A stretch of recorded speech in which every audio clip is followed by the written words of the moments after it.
Doutor Caetano, Olha, aí, tá me vendo aí? tô vendo, tá rolando já. Tá me escutando aí? Tô vendo, deixa eu só botar o fone aqui, peraí. Beleza.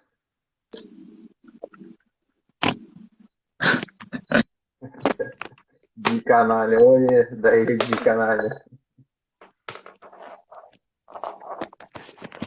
Esses caras, quero ver. Ó, o meu cunhado também tá aí na área. É isso aí, vamos esperar mais um pouquinho aí só pra galera entrar e já começamos. Fechou.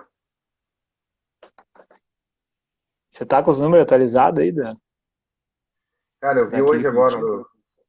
Putz, de Curitiba não, cara. Eu vi hoje do Deixa eu Ministério da pegar aqui Saúde. daqui. Ele acabou de atualizar. Beleza.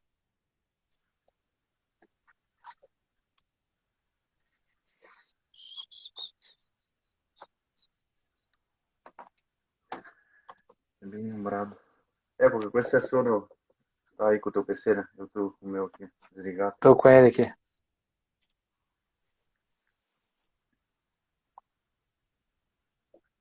Deixa eu até pegar o meu que vai que queira fazer uma pesquisa, alguma coisa aí. Não, mas deixa que eu vejo daqui, né? É, vamos ver se precisar que eu tenho o meu também.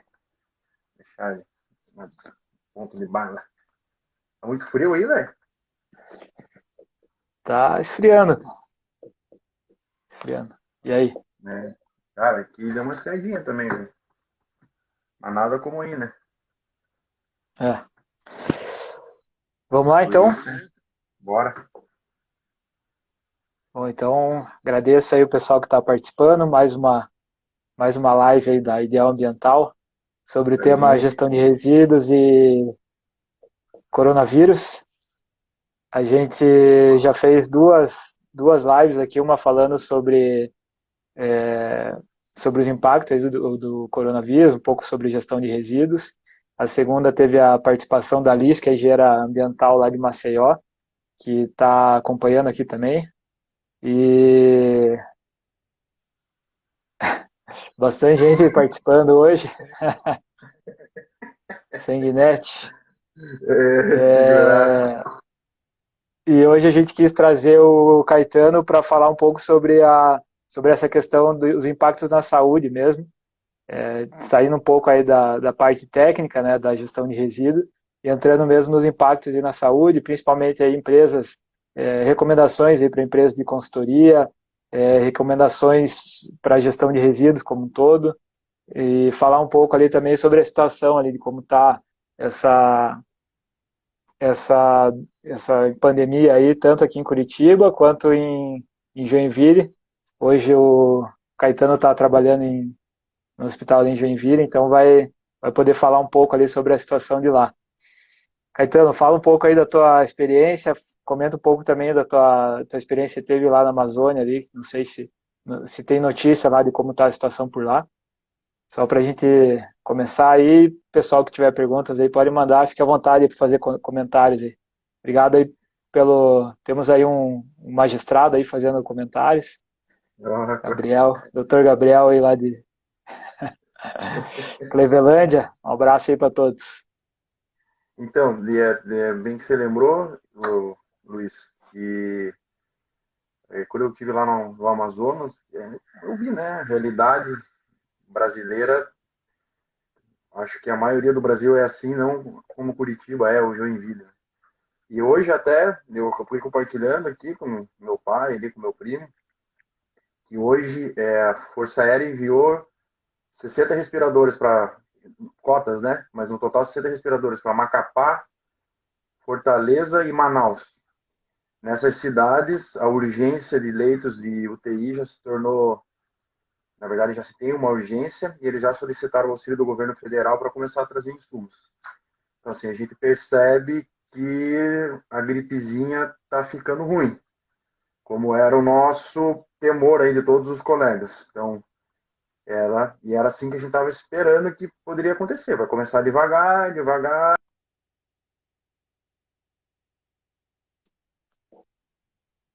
essas cidades. Até o Ministério da Saúde acabou de fazer um post na internet, no Instagram, atualizando esses números por região.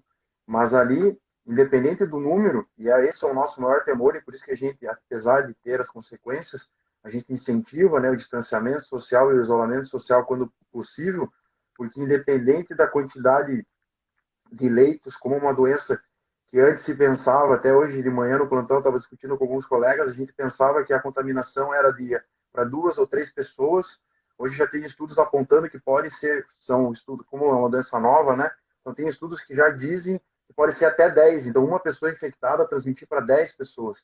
Então aquele é o nosso maior temor, de que muita gente doente, grave, ao mesmo tempo, saturando o sistema naquela hora. E não vai ter. Então, preocupa, porque a gente vê as medidas de controle social foram seguidas, mas a gente sabe que é difícil, porque e de novo, a gente estava hoje de manhã cedo discutindo isso, como é uma doença nova, a gente não sabe a hora exata de qual é o melhor momento para deixar o povo em casa para ferrar menos com a economia, entendeu? E daí a galera tá assim, por exemplo, Santa Catarina, aí o Brasil, assim, mas a gente acha que talvez a gente tenha fechado muito cedo, que talvez não fosse necessário. Mas daí pelo aquele medo fechou. Aí já está tendo um impacto econômico. Daí a gente agora não sabe se liberar vai melhorar ou se não vai acontecer nada. Então a gente, cara, tá realmente, e o que deixa todo mundo angustiado é que a gente está tateando no escuro. A gente não tem um padrão a seguir. Diferente, se fosse uma doença que já existe, que deu um surto novo, cara, você já tem comparação, você já tem estudo feito, você já tem o que as pessoas fizeram. Então, agora, tudo que foi feito porque foi feito agora, 10 dias, 15 dias atrás. Para a gente até saber se isso mesmo que foi feito vai dar certo ou era para ser certo, a gente não sabe. Então, cara, tá todo mundo realmente muito assustado, porque a gente não sabe a dimensão, a gente não sabe quanto tempo vai durar, a gente não sabe se realmente vai ter o tratamento, se a gente vai conseguir usar a cloroquina, se a gente vai conseguir usar outro remédio. Aí ontem até saiu um remédio que a gente usa para tratar parasitose intestinal, que é a ivermectina, diz que tem um efeito também de reduzir a replicação viral. Então, cara, cada dia é um aprendizado para todo mundo. Uma doença nova, um diagnóstico banal, ou seja, qualquer pessoa que agora, nesse momento, esteja com tosse, febre e dor no corpo, pode ser um paciente suspeito de coronavírus. Então, estamos bastante apreensivos aí. A princípio, Curitiba, Joinville, parece ter uma situação de controle maior de casos, né? Talvez porque seguiram o isolamento social como preconizado. Mas, cara, não sabemos mesmo, velho. Então, preocupante. Achei que a gente ia fazer uma conversa aí para acalmar um pouco, mas é preocupante a situação. Mas, enfim, pelo que a gente pesquisou ali, ela é mais grave porque o pessoal ainda não conhece realmente o que é essa doença. Enfim, um vírus que teve uma mutação ali, é um vírus novo e o pessoal ainda não sabe como tratar e, enfim, a transmissão dela é muito rápida e apesar de ter um índice de mortalidade ali que o pessoal comenta que pode ser baixo, mas é, qualquer índice de mortalidade é preocupante, né, para um caso desse. Doutor Caetano, o pessoal perguntou ali sobre a questão se influencia, por exemplo, São Paulo tem uma condição de saneamento que é bem favorável e está com casos aí bem, enfim, uma região ali que tem o maior número de casos aqui no Brasil. E só que em comparação, Manaus, que é um local ali que tem índices baixíssimos ali de saneamento básico, também está com casos bem altos, né? Enfim, tem alguma relação com isso? O saneamento básico influencia nessa questão desse tipo de doença? Ou isso não tem muita relação ainda? Eu não digo o saneamento, mas na residência da medicina de família, a gente teve algumas aulas sobre o que a gente chama de determinante social do processo saúde e doença. Então, foi visto que, e aqui no Brasil é correlacionado, a renda impacta diretamente na saúde das pessoas. Então, doenças relacionadas ao estilo de vida são, obviamente, das pessoas, vamos dizer assim, que têm uma condição de vida até um pouco melhor, vamos dizer. Mas doenças transmissíveis, infecto-contagiosas, são números, eu não sei números atualizados, mas que sim, isso existe, né? O que mais mata criança no Brasil hoje? Diarreia e pneumonia. são doenças preveníveis por vacina, ponto para o Brasil, a gente consegue bem isso. Mas, cara, aglomeração de pessoas e ambientes fechados e aglomerados, onde estamos, né, nas favelas, principalmente nos ambientes de baixa renda, isso influencia diretamente na morbimortalidade, ou seja, né, na capacidade da pessoa ficar doente e morrer disso. E a tuberculose é uma doença respiratória e uma das maiores causas de morte também nos adultos. Salvo engano, ela entra nas 10 doenças que mais matam ainda homens, pessoas adultas no Brasil. E a tuberculose, cara, hoje é uma doença da miséria, né? Como o próprio, se o coronavírus não for uma doença da miséria, porque se a gente pensar miséria é uma condição de vida em que a pessoa não tem acesso a recurso básico de vida, que a gente imagina por recurso básico de vida, o que o saneamento nos proporciona, né? Não seria o ideal seria, né? Você pode falar até melhor do que eu, água e tratada, encanada, esgoto encanado, não a céu aberto, e se possível tratado. Então, se você garante que a pessoa tem uma água potável e que os dejetos que ela elimine, ela não entra em contato direto, logo após, isso já evita bastante coisa. Então, o que a gente vê? Que o coronavírus, na verdade, talvez ele se aproveite dessa situação de ter uma família em condição de pobreza, que vive provavelmente num ambiente onde não vai ser possível fazer o isolamento domiciliar, que as pessoas provavelmente devem viver em um cômodo ou dois no máximo. Aí, se você tem uma criança doente numa família que tem 5 pessoas que moram em 2 quartos, vai ser inviável. Eu acho que assim, não sei se o coronavírus o que eu acho mais, o coronavírus, na verdade, está se aproveitando de uma situação para se espalhar mais fácil. Porque se a gente vê agora, se confirmar que uma pessoa transmite para 10, numa aglomeração de pessoas, se a gente pensar aí, Rocinha, ou as grandes aglomerações de pessoas, até na favela, e Vila Torres, aqui os bairros mais populosos de Joinville, cara, é terreno fértil para o vírus. E aí você vai, e qual é a forma, isso, puta, é legal pensar, o que é o vírus, né? A gente fala vírus. O vírus, ele não chega nem a ser um ser vivo, porque ele não tem um metabolismo, ele não tem uma mitocôndria, uma organização celular que produz metabolismo. Ele é uma cápsula de gordura microscópica e dentro desse, no caso do coronavírus, é uma fita de RNA, não é nem DNA, é RNA. E ela fica praticamente inerte, então assim, ela não é considerada um ser vivo porque ela não produz um oxigênio ou tem um metabolismo, mas ela existe. Aí quais são as formas de você matar ele? Você tem que fazer com que essa cápsula de gordura que protege o DNA, que é o que quando o vírus se liga na célula, esse DNA entra para dentro, se liga ao nosso núcleo celular, e nesse núcleo celular ele acaba se replicando e o vírus vai se alastrando, né? O que a gente precisa? Dissolver essa molécula de gordura. E como é que você dissolve essa molécula de gordura? Com coisas hidrossolúveis. Então você joga álcool em cima dele, ele morre. Ou você joga sabão. Aí agora, como é que você quer que um cara que mora numa aglomeração de pessoas, numa favela, que não tem água para lavar a mão, use o álcool gel? O álcool gel vai numa mão que é relativamente limpa, ele pode até ajudar. Mas se você está com uma mão suja, ele não vai limpar a tua mão, entendeu? Talvez ele crie, eu não sei, eu estou chutando, talvez ele seja até mais aquela meio melequento que ele fica, pode até piorar, vamos dizer, a situação. Então, assim, respondendo a pergunta, acho que sim, mas indiretamente. Então, que ele vai ter alguma, tipo, e também que, olha, a gente já tem visto, isso é só uma manchete que eu li, assim, Lúcio, que dizem que até ele fica no esgoto, uma partícula viral fica ativa por algumas horas ainda. Então, mesmo nas fezes, a gente poderia ter eliminação de vírus. Então, é difícil, cara. Acho que podemos ter uma predisposição. Eu vi um estudo desse ali que falava realmente sobre essa transmissão viral ali pelas fezes. Até a doutora Marina Brito ali comentou que isso pode ser um problema realmente para regiões ali que não tem saneamento básico adequado, assim como a diarreia e outros problemas aí que são comuns aqui no Brasil, nesses locais. Então pode ter esse problema, mas acho que até o Marcos ali comentou que essa relação ela pode ser mais direta ali com a renda e com a aglomeração de pessoas do que realmente com a falta de saneamento ali. Ele pode influenciar, mas talvez não tanto como essa aglomeração aí, que é o que a gente tem visto bastante nas recomendações das autoridades.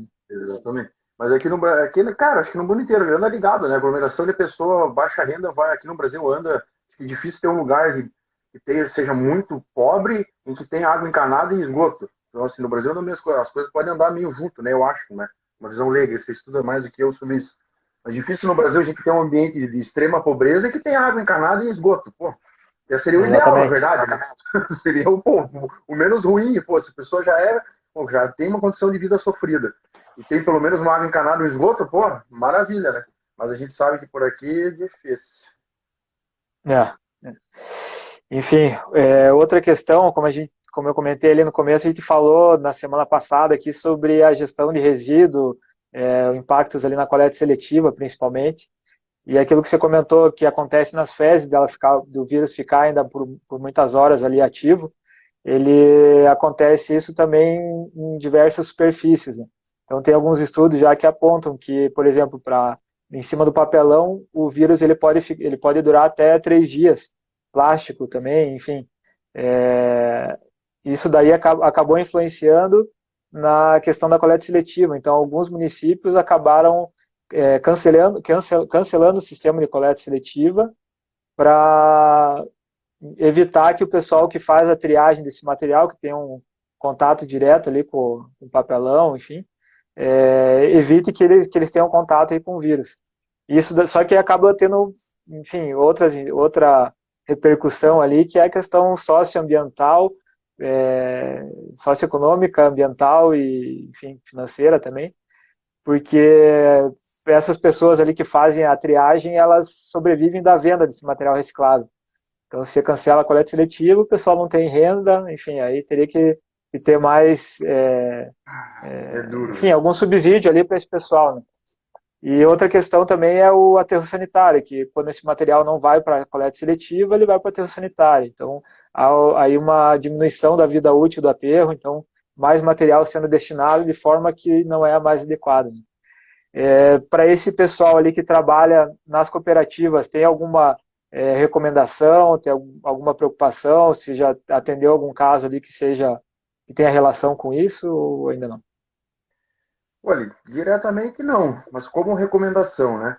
É o que a gente sempre fala quando a gente sai da faculdade, né? A gente está trabalhando, está na residência, a gente vai discutir os casos mais complexos que a gente fala, né? Existe o mundo ideal, que é aquele mundo que a gente aprende na teoria, que, pô, tá no livro, faça isso, peça esse exame, deixa essa dose do remédio, e o mundo real, né? Então, assim, o mundo ideal seria que o pessoal que trabalha com coleta seletiva tivesse um ambiente preparado para receber resíduo contaminado. Então, vamos dizer assim, que eles teriam que estar paramentados com EPI, máscara, eventualmente, como às vezes é molhado, ou é um resíduo contaminado, ele suja até o face shield, e luva, né? Se possível, um avental e ainda a luva. Para a gente ter, vamos dizer assim, evitar a contaminação. Esse seria um mundo real. O mundo ideal, realmente, nesse cenário de pandemia, onde a gente teria que evitar esse rápido alastramento do vírus para as pessoas, um mundo ideal seria que a coleta seletiva realmente fosse suspensa. Eu sei que existem implicações éticas até, e não só financeiras nisso, as pessoas dependem dessa renda, mas o ideal seria sim, ter recurso público ou de alguma organização, enfim, para sustentar ou para dar uma ajuda de custo para esse pessoal. Então, assim, no Brasil que a gente vive, provavelmente a gente vai ter que se adaptar. Então, assim, teria que ver, eu acho que poderia ter sido fácil nessas organizações de processo de coleta seletiva já são bem estruturadas e bem organizadas, são pioneiras, acho que no mundo até de coleta seletiva individual, se não me engano não existe no mundo uma função parecida com essa, isso é um valor do trabalhador brasileiro realmente, o pessoal conta firme. Então, assim, seria se proteger, né? Eles teriam, na verdade, que se proteger da mesma maneira que a gente se protege, porque eles vão, como a gente lida com o doente, que gospe, que troce, pode tossir na nossa cara, eles vão lidar com a coisa suja e pode se contaminar. Então, assim, esse seria o mundo real, né? O mundo ideal, realmente, cara, se a gente pensar em contenção, em epidemiologia e parar um pouco, frear essa curva, o ideal seria que eles não trabalhassem, não. Enfim, é uma discussão ali que vai longe ali, o pessoal da área de gestão de resíduo aí está com bastante dificuldade em tomar uma decisão. Aqui em Curitiba Difícil eles mesmo. fizeram isso, eles estão fazendo uma quarentena dos resíduos, então a coleta seletiva continua funcionando, só que o material Muito bom. reciclável, antes dele ir para a central de triagem, ele fica armazenado Perfeito. durante 24 horas para tentar eliminar ali o risco de transmissão desse vírus, né? Perfeito. Então, é uma solução ali. Outras cidades tiveram que cancelar realmente por não ter condições. E aí até ali o Marcos comentou, né, que é, o problema é que esses locais, mesmo fora dessa pandemia e tudo mais, o pessoal acaba não utilizando o EPI, né? O resíduo ele é um material contaminado que ele pode ter outras, enfim, tem outros riscos também, não só o coronavírus, né? E o Exatamente. pessoal acaba não utilizando. Então isso acaba é, muitas prefeituras Ah, acabaram cancelando a coleta seletiva porque sabe que o pessoal não vai utilizar o EPI adequado, né? Então é bem exatamente. complicado isso. E só para deixar claro, que talvez as pessoas não entendam, quando a gente se refere, talvez vocês, por serem engenheiros sanitários, ambientais, talvez tenham uma noção, mas assim, quando a gente fala de contaminado, não é o resíduo, é assim, toda qualquer superfície que exista a proliferação de micro-organismos, e qualquer superfície existe, por mais que você olhe e ela esteja limpa, ela é contaminada. E se você pega e raspa ela e põe ela numa lâmina de microscópio, ou põe esse raspado aqui numa célula de gelatina e deixa ela numa estufa, vai crescer micro-organismo. Então, é isso que a gente se refere. Quando a gente se refere à contaminação, é que não que o resíduo seja alguma pior ou melhor. Sim. Todo resíduo de lixo ele é contaminado porque ele tem ser vivo. Tem ser vivo é um resíduo contaminado. Então, não é um ambiente estéreo. Ambiente estéreo, aquela luva estéreo, por exemplo, quando a gente calça, quando a gente toma o máximo de cuidado para ela não encostar na nossa mão, quando a gente vai manipular, por exemplo, fazer a cirurgia, né? Os colegas cirurgiões vão fazer. Então, aquilo sim, não tem nada. E ali, quando abre, não está contaminado. Então, isso a gente chama de um ambiente estéreo. Então, para o pessoal pensar, contaminado, vão começar a lucrubar aí, mas só para deixar um registro.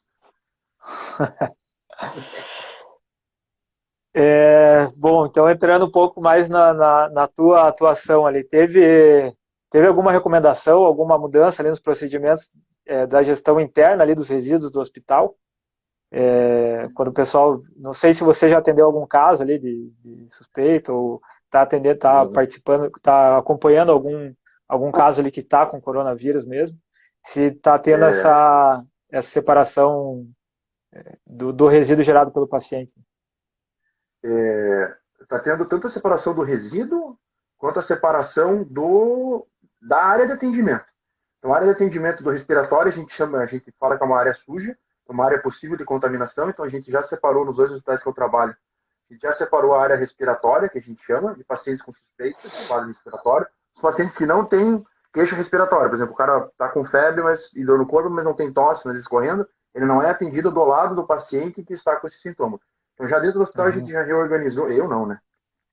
A direção técnica do hospital, e junto com as coordenações, passaram para nós, né? E a outra, que o resíduo também não chega a ser separação diferente, mas o resíduo respiratório tem uma prioridade no descarte e o funcionário que vai fazer esse descarte, ele vai paramentado. Então, assim, ele é separado de uma maneira diferente para quando chegar e falar assim, esse aqui é material contaminado respiratório. Então, o cuidado já é diferente. Tanto, provavelmente, no transporte também, no descarte não, porque daí na hora que vai fazer, eles queimam, sei lá o que eles fazem. É uma boa pergunta. Eu tenho que saber a origem do lixo hospitalar, se eles jogam num aterro específico, enfim. Mas eu sei que dentro do hospital já tem área de atendimento na hora da coleta, o lugar de armazenamento é diferente e o profissional que vai fazer esse descarte fica paramentado. Legal. Então, para a gestão de resíduo de serviço, gestão de resíduo de serviço de saúde, né? O pessoal comenta aí como lixo hospitalar, né? Que é comumente ele é tratado, mas o termo técnico é resíduo de serviço de saúde. Ele tem uma resolução da Anvisa, a resolução que foi atualizada agora ano passado, 2018 ou 2019, agora estou na dúvida, que é a resolução 222 da Anvisa. E ela, antes era a resolução 306, foi atualizada agora recentemente. E ela divide o resíduo de serviço de saúde em 5 grandes grupos, A, B, C, D e E. O resíduo o contaminante, o resíduo infectante, ele é o grupo A. E dentro do grupo A tem ainda 5 subdivisões, A1, A2, A3, A4 e A5. E o resíduo do coronavírus, ele está, enfim, o pessoal que tem contato ali com o resíduo que é gerado ali pelos pacientes, então o cara teve que colocar uma injeção, alguma coisa ali, esse material ele é considerado como resíduo infectante, né, obviamente, e ele é descartado ali para incineração ou para autoclavagem. Só que não a Ah, autoclavagem que é do mais ou menos aquele autoclavagem dos equipamentos ali, né, que tem dentro sim, sim. dos hospitais. Mas ela é, enfim, um local bem maior ali que faz é, ele faz a inertização do resíduo para depois ele ser descartado ali como resíduo comum em aterro sanitário. Então ele fica, o autoclave ele não descaracteriza o resíduo, ele só inertiza, e a Beleza. incineração ela descaracteriza o resíduo e para depois ele ser descartado ali é, como se fosse uma cinza ali para ser descartado em aterro sanitário. Então evita aí qualquer tipo de chance de contaminação, né? Desde que ele seja bem operado ali de forma adequada, né? Então esse é um problema aí que a gente enfrenta também. Umas empresas aí que Imagina. não atingem lá a temperatura ideal para você fazer a queima, você fazer a autoclavagem, então é bem complicado. Ali o Michel ali complementou ali a resolução de 2018. 2018. Tanto que É, sim. Deixa eu abrir a janela aqui. vai lá, vai lá. Tô falando que eu tô escutando aí. É, outra questão que a gente levantou ali, até o pessoal de outras empresas ali vieram questionar, a gente tem bastante contato com empresas de consultoria ambiental, com relação às recomendações aí para as empresas de prestador de serviço. Então, além do pessoal que está na linha de frente, ali, serviços essenciais como construção civil, coleta de resíduo, são serviços que não vão parar, né, vão ter continuidade. Mas no nosso caso ali, a Ideal Ambiental, por exemplo, é a empresa que faz consultoria, gestão, projetos de engenharia ambiental. E a gente, no nosso dia a dia, ali, a gente acaba trabalhando muito mais interno ali dentro do escritório e fazendo algumas visitas técnicas. Então, a gente discutiu bastante esse tipo de recomendação, de fazer o home office, que é o que a gente tem feito hoje. E você teria alguma outra recomendação aí que você poderia comentar ali para a gente sobre esse tipo de serviço ali, né? Que não deixa de ter continuidade durante essa pandemia. Então, até recentemente eu li, tem uma publicação científica de renome aí, que é o British Medical Journal, que é o jornal um dos jornais mais conceituados de publicação médica no mundo. Não só de produção, mas de produção de conhecimento e de ensino, porque eles têm umas plataformas online de ensino. Então, assim, puta, uma sumidade no mundo. Pô, publicou alguma coisa no BMJ, que a gente chama, você acredita, né? Então, tipo, tende a ter um olhar mais crítico no sentido de que, pô, talvez isso a gente deva levar em conta, né? Eles fizeram um editorial recente sobre como continuar a vida na pandemia, ou quais seriam as estratégias mais adequadas ou que poderiam ser mais efetivas para quando se passasse esse período mais crítico e as coisas voltassem ao normal, ou o que fazer quando a quarentena como é que eu vou dizer, não for mais viável economicamente, porque se deixar todo mundo em casa, ninguém vai trabalhar e vai todo mundo falir, né? Então, e chamou bastante atenção que são medidas que, para nós, brasileiros, é difícil de seguir. E se você pensar no inglês, ou no pessoal, no japonês, são pessoas que têm menos contato humano, né, e cultural, assim, né, são mais frias. Trabalham em ambientes mais austeros, né, de trabalho empresarial. E no Brasil a gente sabe, o cara cumprimenta o porteiro, seu José, beleza, já pega o elevador, já vai conversando com o escritório, aí, cara, então, a recomendação? Que eles, mais uma vez, né, o mundo ideal é deixar todo mundo em casa e esperar o vírus passar, velho, ou a gente gradativamente liberando aos poucos as pessoas para elas irem se contaminando, criando uma imunidade, enfim. Mas o que eles disseram? Primeiro, se possível, home office, né? Não vamos parar de trabalhar, mas vamos trabalhar em casa. Vai trabalhar horários de trabalhos com turnos. Então, ou seja, a empresa fazer uma reorganização interna em que nem todo mundo precise trabalhar na mesma hora. Outra, isso ser home office não permitido. É categórico, assim. Se home office permitir em casa. Seguinte, turnos de trabalho. Outra, no ambiente de trabalho, janelas e portas abertas, com ambiente ventilado, e distanciamento, no mínimo 1,5 metro. Algumas fontes já dizem que tem que ser 2 metros de distância entre um funcionário e outro. Outra, máscara. Antes a gente até recomendava, falava que era só mais por causa de infectados. Hoje em dia, já viu que também inibe, tem visto que alguns países até próprio Japão, que conseguiu controlar um pouco melhor essa disseminação aí, porque eles têm o hábito de usar máscara. Parece que isso tem influenciado também. Então, usar máscara no ambiente de trabalho. Outra, para nós na área da saúde fica um pouco mais fácil, porque a gente fica toda hora ou lavando a mão, ou usando álcool, ou álcool gel, a gente sempre está lembrando, né? Olhou um álcool, já passa na mão ali, porque, puta, atendi um paciente, eu passei visita, a gente sempre está lavando. Mas outra, criar o hábito, o álcool gel vai ir para frente, cara, tem que ter no carro, tem que ter, porque assim, vai entrar entrou no elevador, cara, entrou na catraca do prédio, pegou na catraca, pegou no elevador, pegou. Então, tem que ter na entrada do edifício, no elevador, no escritório, na cada mesa, e lembrar de sempre estar higienizando. E a terceira, acho que ela higiene das superfícies também, cara, isso é difícil. Para nós, a gente é um pouco mais fácil, a gente chega às vezes no plantão, passa um pano de álcool na mesa, né, o colega estava atendendo, tal. Mas assim, lembrar que a gente precisa, e realmente é isso. O vírus é uma partícula que a gente só consegue ver a microscópio eletrônico, então ela fica suspensa no ar, ela não tem peso suficiente para decantar, ou ela gruda na superfície. Então, o que a gente precisa fazer? Fazer com que o vento corra para lavar esse ar, a gente use máscara para que filtre, e a gente precisa se higienizar, porque qual é o problema? O vírus, ele não entra na pele íntegra, ele entra onde? Onde tem buraco. E uma vez eu li por curiosidade, a gente chega a tocar a face por mais de 200 vezes durante o dia, sem perceber, 200 vezes. E, invariavelmente, a gente encosta na boca, aqui, encosta, vai pegando. Cara, a gente nem viu, a gente passou a mão no nariz. Já era, velho. Porta de entrada aberta, é mucosa, mucosa absorve, passa. Então, o que a gente precisa lembrar? O que a gente precisa? Que ventile o ambiente, que a gente mantenha a distância, para você não ficar falando com o brother e rolar o perdigoto, para evitar o grupo, usar a máscara e higienizar as superfícies e as mãos. Mas o ideal é, se o ambiente permitir, se a empresa tiver capacidade, home office ou escala de jornada de trabalho, porque evitar aglomeração de pessoas mesmo, cara. Agora, nesse momento que ainda a gente não sabe de muita coisa, o melhor é evitar que o vírus exploda, né, vamos dizer assim. Enfim, a gente tá seguindo, tá fazendo home office já, tá para a terceira semana já.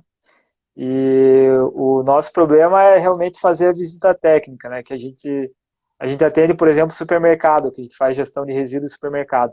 E é o ponto de aglomeração é que não vai fechar tão cedo, né? Na verdade, não vai fechar, né? É um serviço mais do que essencial e não vai ter impacto aí nesses locais. E a gente tem que fazer a visita periódica nesses locais. E até o Sandro e a Thaís aí que estão participando da live trabalham com a gente. Esse tipo de recomendação é aquilo, né? É ir até o local, mas evitar contato, ficar à distância ali de outras pessoas, utilizar o álcool gel ali o tempo inteiro. Enfim, eu acho que as recomendações são essas e tentar minimizar ali o número de reuniões. A gente tem utilizado aí, hoje em dia a gente tem plataformas aí que permitem fazer esse home office. Acredito que até vai ter uma mudança significativa aí depois que acabar essa pandemia. Muita gente vai ver que o home office é uma solução mesmo, né, não tem tanto problema, eles têm formas de controlar isso e não só para um caso emergencial desse, mas para outras situações. Beleza, outra pergunta ali que o pessoal fez é sobre a temperatura. Então, você acha que influencia? O pessoal tem falado ali que aqui no Brasil não vai ser tão grave assim por causa da temperatura. Tem algum estudo que aponta para isso? Não? Aqui em Curitiba a gente sabe que não vai mudar muito porque nosso clima aqui não é parâmetro, né, para o resto do Brasil. Exatamente. O que a gente sabe que a partir de temperaturas acima de 70 graus Celsius, o vírus parece ter uma degradação. Nem que eu saiba, qual a temperatura? 70. Eu acho que nem no Saara chega a fazer isso, né? Assim, por que eles têm falado? A gente acha, na verdade, isso é discussão entre colegas, assim, não li nada sobre. Mas o que a gente acha? O Brasil teria uma facilidade, porque no ambiente mais quente, você não fica aglomerado, entendeu? O ambiente mais quente favorece para o ambiente ficar ventilado e você não encosta muito na pessoa, né? Você não quer. E você não fica muito junto. Tá calor, cara, tá suando, você quer que o maluco fique longe lá. Você não quer que ele fique do teu ladinho, que tá frio, não sei o quê. Vamos se reunir na casa do brother para tomar um vinho. Pô, fica todo mundo perto, porque tá frio. Blá, blá, blá. O calor, você já tira a camiseta, já abre a porta, ela fala, não, calor aqui, vamos ligar o ventilador e boa. Entendeu? Então é essa que Mas, a gente acha. mas isso pode ter, tipo, caso de gripe comum, por exemplo. A gente sabe que no inverno aumenta, né, o número de Mas não é casos, por mas causa seria mais por isso, não pela temperatura, mas pela exatamente. condição social mesmo. Exato, porque daí o cara pega o busão lotado, janela fechada, ambiente, porra, uma jaula de ar fechado, todo mundo respirando. Quem tá gripado ali tá transmitindo para todo mundo. O cara chega no trabalho, ambiente fechado, o cara tá com frio, não vai abrir a janela. Então é mais pela característica de aglomeração e de contato do que pelo frio o vírus fica mais potente. Não, é que a sazonalidade do vírus é no inverno, porque no inverno é que as pessoas tendem a ficar mais próximas em ambientes que mais contaminados, né? Você lava menos a mão porque é frio, você fica mais próximo, o ambiente é menos ventilado, enfim. É mais por essa teoria aí, não pelo... A não ser que tenha surgido alguma coisa nada de diferente, mas eu acho que não. Pelo aqui ser calor, eu acho que não. Entendi, entendi. Eu também não tinha pensado aí por esse lado aí, mas mais por uma condição social também, mais uma vez ali, né? A condição social influenciando Exato, bastante, né? Na exatamente, proliferação. exatamente. O pessoal tinha comentado ali também sobre a previsão de, de como que está a previsão ali, tá aumentando o número de casos, a gente está vendo aí que dia a dia aí tem aumentado cada vez mais o número de casos. Só que todo mundo fica discutindo, até quando que vai essa situação ali, até quando que a gente vai ficar em home office, quando que vai voltar às atividades normais, vai voltar atividades normais ainda esse ano, tem alguma, na área médica ali, Cara, como que está sendo essa discussão ali? exatamente. Cara, hoje a gente estava exatamente discutindo isso. Que ninguém sabe, cara. E nem mesmo a China, que a gente acha que está tendo um controle, acho que nem eles mesmos têm essa resposta. Enquanto a gente não tiver um tratamento definitivo, a gente não tiver um teste efetivo e a gente não conseguir uma condição de tentar isolar as pessoas, a gente, cara, vai sem previsão, cara. Assim, dizem, passar o inverno melhora, mas assim, a gripe, eu atendo paciente, criança gripada o ano inteiro. Não é só porque, claro, que no inverno é mais comum, mas em dezembro eu tenho criança com gripe. Chega lá com tosse, dor no corpo e febre alta. Fala, mãe, tá gripado, tem que ficar em casa de repouso. Assim, Sim, sim. O vírus não vai ou, deixar de existir por uma condição de temperatura, aí como a gente comentou, né? ou até todo mundo ficar imunizado. Tipo, todo mundo pegar o coronavírus e aí a gente vê quem morreu, morreu, infelizmente, vai ter que alguém vai morrer. E que não morreu se curou, tipo, criou imunidade própria. Só que a gente não sabe, como é um vírus novo, se essa praga, como os outros vírus geralmente fazem, cada ano, por isso que a vacina do gripe é anual, cada ano o vírus sofre mutação. Aí o vírus sofre Uhum, uma uhum. mutação, os caras vão lá, fazem o código genético do vírus e fazem uma nova vacina. Então, literalmente, cara, é tatear no escuro, é dia após dia. Previsão nenhuma, Luiz. Sinceramente, cara, isso me apavora também. Hoje de manhã, a gente conversando com os colegas ali do plantão, que estava em 4 médicos, né? Eu tava, unânime assim, isso. Todo mundo falou, cara, não sabemos até quando isso vai durar. Até a gente ter um tratamento. Se a gente tiver um tratamento, aí é boa, né? Sim, Diagnóstico sim. Acabou. tem um teste efetivo para a gente fazer o diagnóstico, porque só pelos sintomas não dá para fazer diagnóstico clínico, ou seja, o cara tá com com dor de garganta, tosse e dor no corpo. Pode ser coronavírus? Pode, mas pode ser influenza, pode ser outro coronavírus, pode ser adenovírus. Então, a gente até tem um Uhum, teste para uhum. pegar, fazer o cara raspar a boca ali, pôr numa máquina e a máquina falar é coronavírus, e você começar um tratamento, vai ter que ser assim, cara. E a gente acha, isso é achismo, né? Que nem o Bolsonaro acha que a cloroquina funciona, a gente acha muita coisa. Então, no achismo, não, a gente tenha lido. A gente acha que essa indefinição vai ser maior do que está todo mundo pensando, entendeu? Não Entendi. sabe, e a gente não está animado no sentido de que assim, logo as coisas vão voltar ao normal. A gente acha que o novo normal vai ser isso, cara. Home office, evitar distanciamento, máscara, eventos sociais, assim, putz, não, Reduzidos.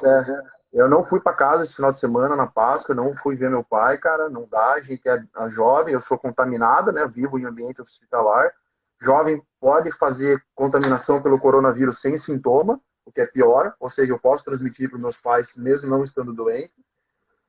Então, assim, não fui para casa, cara, não sei, hoje isso a gente conversou, tal, não sei quando eu vou voltar a ver meus pais, cara, talvez eu possa ir vê-los, mas de máscara e de luva, nem cumprimentar, ficar só no portão de casa para matar mais saudades ali, ou ficar no jardim, sentado, distante, conversar e ir embora, velho. Dormir na casa dos meus pais, cara, por pelo menos uns 3 meses eu não vou, velho.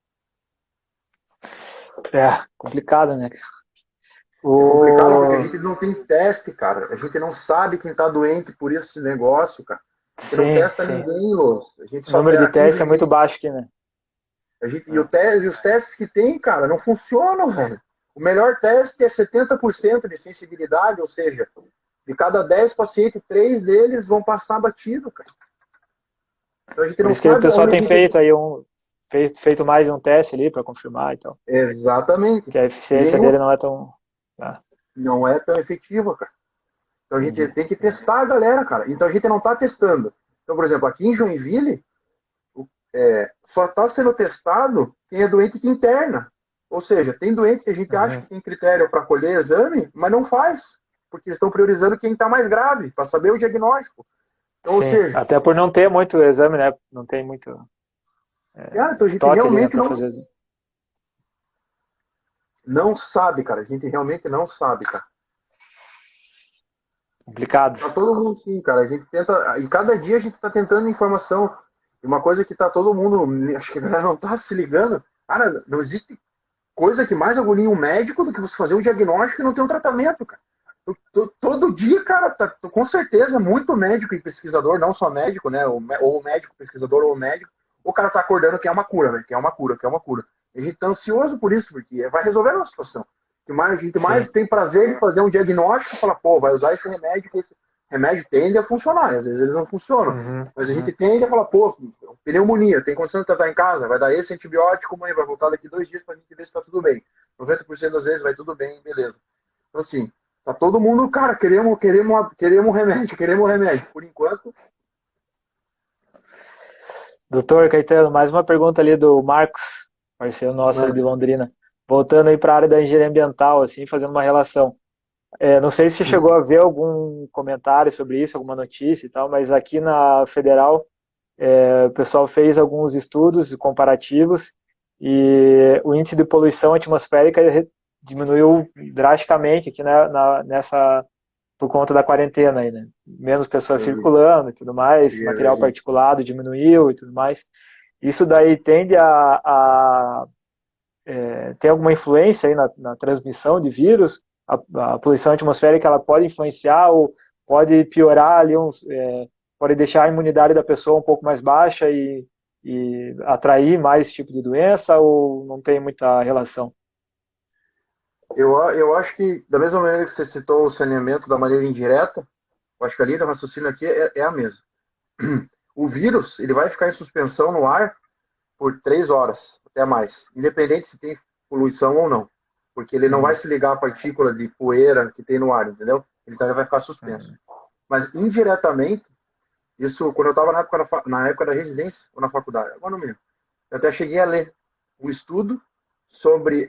Os caras fizeram uma correlação quando, em São Paulo, era um estudo do departamento de pneumologia da USP, ou Unifesp, das grandes.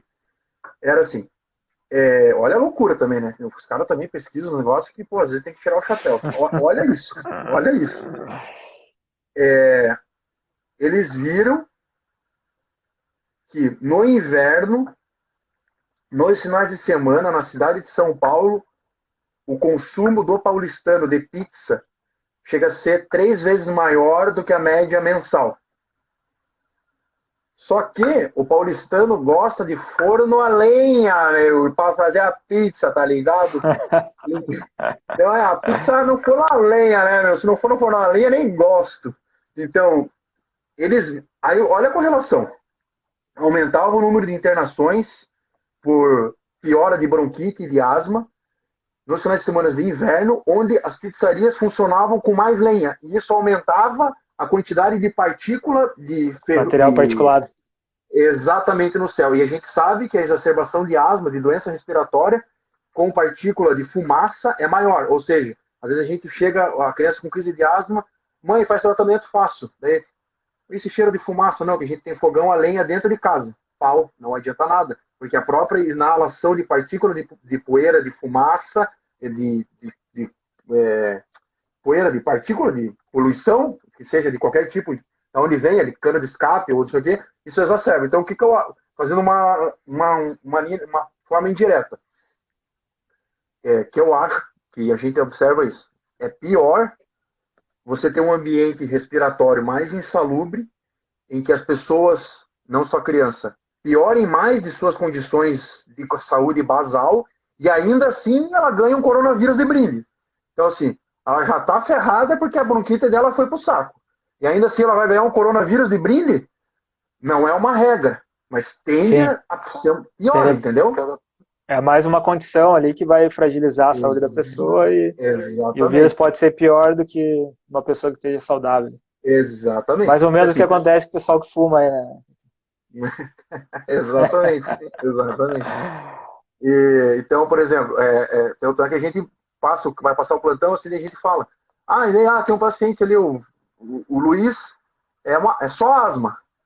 Aí, pô, o que ele fala? Só asma. Você examinou e, tipo, mudou a temperatura e é só. Daí você fala, cara, é asma, mas tem uma pneumonia. Aí o colega já fica, e aí? Não, ficou bem, fez os remédios ali, a medicação, raio-x parece ter pneumonia mesmo, ele tá um pouquinho cansado. Aí o cara fica de olho, o cara fala, beleza, então. E a gente já orienta, mãe, é a bronquite que atacou, mas veio junto uma pneumonia. Então a gente já libera com outra coisa. Senão, quando é só asma, você já fica mais tranquilo. Fala, mãe, ele melhorou bem da crise, tende a melhorar bem, vamos para casa, por enquanto tá tranquilo. Então, mesma coisa do coronavírus. Você tá lá, bronquite, daí você fala, mãe, qualquer coisa, não, tem tosse, tem febre, dor no corpo e atacou a bronquite. Aí você fala, pode ser coronavírus. Por corona, é por corona.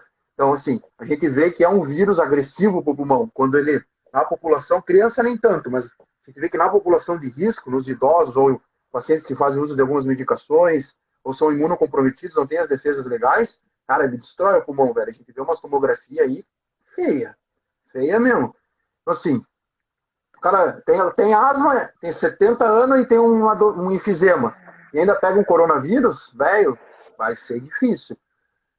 Tanto é que é tão difícil que aí, quando o inverso dá certo, esses dias deram alta para uma senhora, um senhor de 80 anos que tinha umas 5 doenças. Já tinha infartado, derrame, pressão alta, diabetes e tinha se curado. Ou seja, é tão incomum que até vira manchete quem tem muita doença de base se curar do coronavírus. Porque a gente brinca que ele entra como ele entra só com o peteleco, assim, no dado, assim, sabe? E vai em cadeia, blá, blá, blá, blá, blá, blá. Então, eu acho que a Sim. poluição em si, pelo grudar o vírus ali, não, mas indiretamente por ela piorar doenças respiratórias e fator de risco, eu acho que sim, cara. Mas eu acho que da mesma forma ali ela pode ajudar ali pelo menos nessa fase ali que a gente está verificando ali que a poluição atmosférica ela está diminuindo. Então pode ser pelo menos um alívio ali, como se fosse uma quarentena ali também, né? É algum ponto Exatamente. a mais ali, o distanciamento social e tudo mais, e a qualidade do ar um pouco melhor pode ajudar ali a diminuir um pouco enfim. Acredito, cara. Acredito porque a gente vê intercorrência respiratória mais grave no inverno mesmo, cara. E como esse estudo mostrou, a qualidade do ar influencia diretamente na admissão hospitalar, ou seja, é no doente grave, não é no paciente que foi no pronto-socorro, fez a medicação e foi embora, é no paciente que internou, teve que internar para fazer Sim, remédio, entendeu?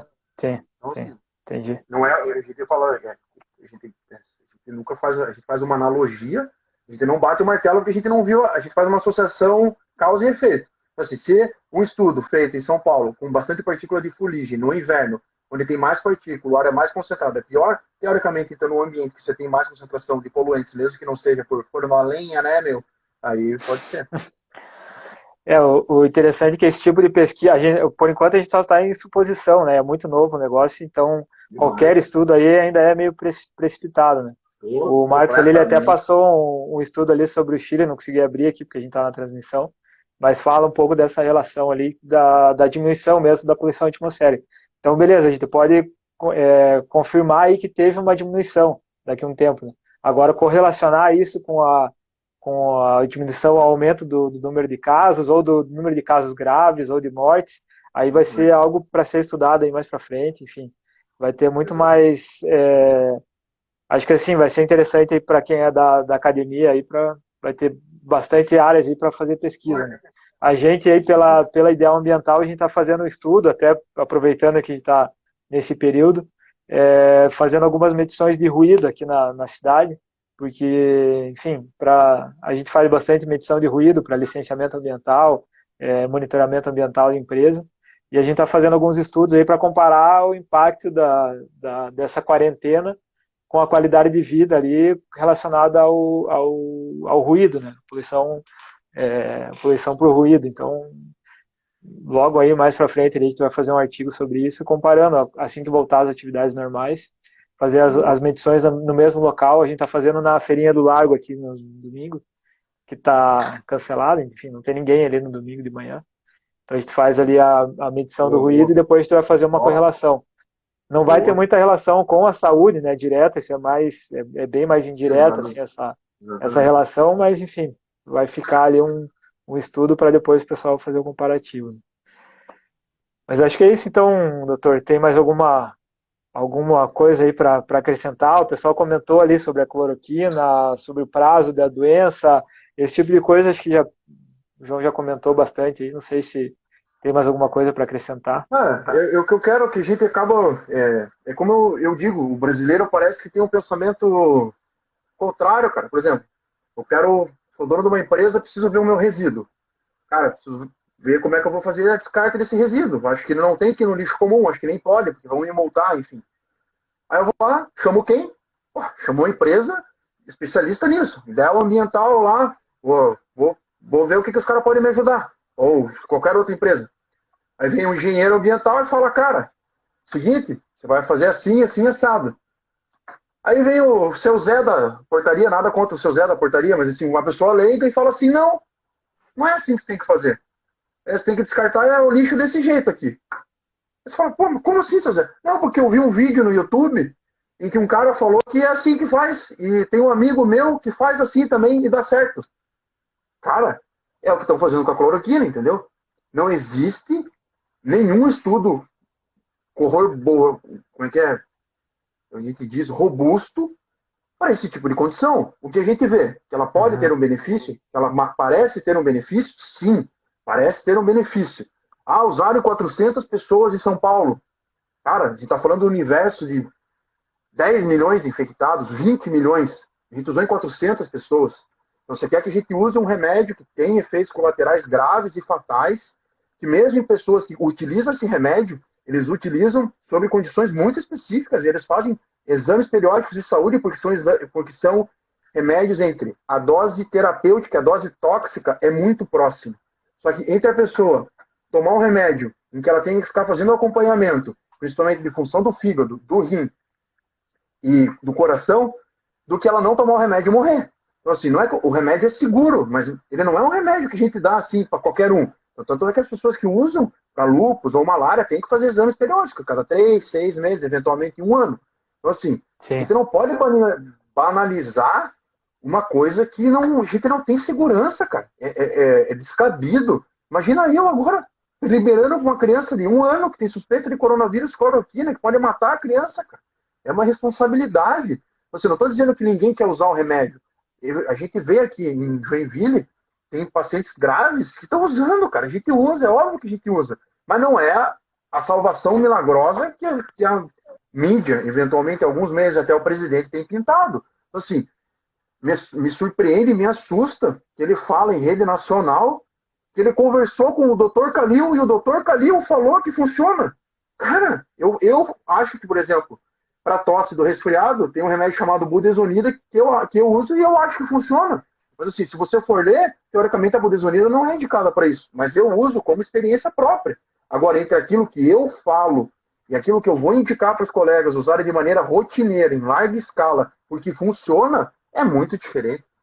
Então, a cloroquina é uma esperança, mas a gente é muito cedo, cara. Não tem como você querer que um ministro da Saúde fale assim, médicos do Brasil, prescrevam em qualquer paciente com suspeita de cloroquina, porque a gente é melhor isso do que nada. Não, velho. Agora, nesse momento, é melhor nada. A gente não sabe de nada. Então, vamos dar suporte para esse doente, internar se precisar, corrigir as coisas que têm acontecido. Então, vamos com calma, né, cara? Como eu falei, é cautela e responsabilidade, cara. O ato de prescrever é muito sério, cara. Isso implica complicações importantes para um paciente. A gente não pode, cara, fazer uma coisa dessa numa pressão e que a sociedade, a mídia está querendo que a gente prescreva cloroquina, pelo amor de Deus, cara. É um remédio completamente seguro, mas não para isso, cara, não agora. Sim, Né? sim. Eu acho que vai muito mais fazendo um paralelo ali com o que a gente comentou da poluição atmosférica. Ali. A gente só vai saber do resultado, da eficácia, enfim, daqui a um tempo, né? Quando você passar por todo aquele rito ali da ciência, né? Tem metodologia científica para você chegar numa conclusão. Então, não é assim, né? Apareceu um remédio e vai salvar, ou, enfim, apareceu um tratamento para o resíduo e é isso daqui que vai resolver o problema de resíduo no Brasil. São anos de pesquisa, são mestrados, doutorados aí que o pessoal faz justamente para isso. Né? Eu acho que é importante a gente reforçar aí enfim, que a gente valorize bastante a ciência e as pesquisas agora, que nesse momento aí faz muita falta. Né? Nossa, e tanto é que a coisa é tão, assim, dinâmica, que nem mesmo uma pesquisa agora, daqui 10 anos pode ser que essa verdade de hoje não seja mais, cara. Eu li na época da faculdade que a medicina é a ciência das verdades transitórias como a própria vida. E é isso, cara. O que é o certo hoje, daqui 10 anos não é mais. Por exemplo, tem remédio que a gente usava há 15 anos que hoje a gente já não usa, porque o remédio não funciona. Como é que eles estudaram mais e viram que o remédio talvez não seja para aquilo? Então, o que eu acho que agora a postura correta assim, como pensando como gestor, tem uma grande demanda e uma grande pressão. Eu acho que agora o que o Mandetta está fazendo, vai reunir um grupo gestor técnico que vai estudar os estudos que tem da cloroquina para ver se dá para liberar ou não. Então, assim, mas você vir em rede nacional e falar, eu conversei com o Dr. Calil, dá para usar, porque funciona. Pô, pelo amor de Deus, cara, não estamos falando de prescrever bala para criança, cara, estamos falando de uma coisa séria, cara. É difícil, cara. Daí eu vejo os comentários, daí parece que a gente é o errado, que a gente não está querendo tratar o doente, mas pelo amor de Deus, a gente é o mais louco para estar atrás de uma cura para isso aí, para tratar todo mundo. Sim. Complicado. Demais, cara, a pressão é grande. Mas enfim, acho que a conversa foi bacana para a gente entender um pouco esse lado. A gente, enfim, está na área da engenharia ambiental mesmo. Como você falou ali, deixa para o especialista ali falar o que ele pensa. Então, é interessante a gente ouvir um pouco dessa questão técnica e do que os médicos estão passando aí nesse momento. E, enfim, trocar experiências aí também, acho que bem válido aí nesse momento. E é aquilo, vai demorar, a gente não sabe os efeitos, assim como a medicina evolui, o próprio coronavírus é exemplo disso, né? É um vírus que surgiu de repente e causou uma pandemia geral e ninguém está preparado para isso, né? Então são coisas assim que a gente vai evoluindo, a gente faz um paralelo sempre com a medicina, com outras áreas, né, da ciência, como a engenharia ambiental, enfim. Eu acho que é sempre válido. E é isso, o pessoal tá pedindo aí para mandar abraço aí para todos os grupos aí, João. Eu vi. Dá uma atenção aí pro pessoal. Abraço pro grupo de Joinville, Thay, querida, todo mundo aí, viu? A gente trabalha, a gente tá aqui tentando passar um pouco do conhecimento. Maravilha. É isso aí, doutor. Agradeço aí pela disponibilidade. Sexta-feira à noite aí, diferente, né, dessa vez, todo mundo em casa, espero, né? Bastante gente aí comentando, não sei se o pessoal que está comentando aí está em casa mesmo, está fazendo uso aí de álcool gel. Fazendo encontro de live, fazendo churrasco para ver as lives dos artistas no Facebook. É isso aí, tem 10 segundos restantes aqui, doutor. Vai terminar, então um abraço aí para todo mundo que participou. Fique atento aí, a gente vai fazer outras lives aí também sobre o coronavírus, sobre a engenharia ambiental, sobre gestão de resíduo, e depois vai colocar no YouTube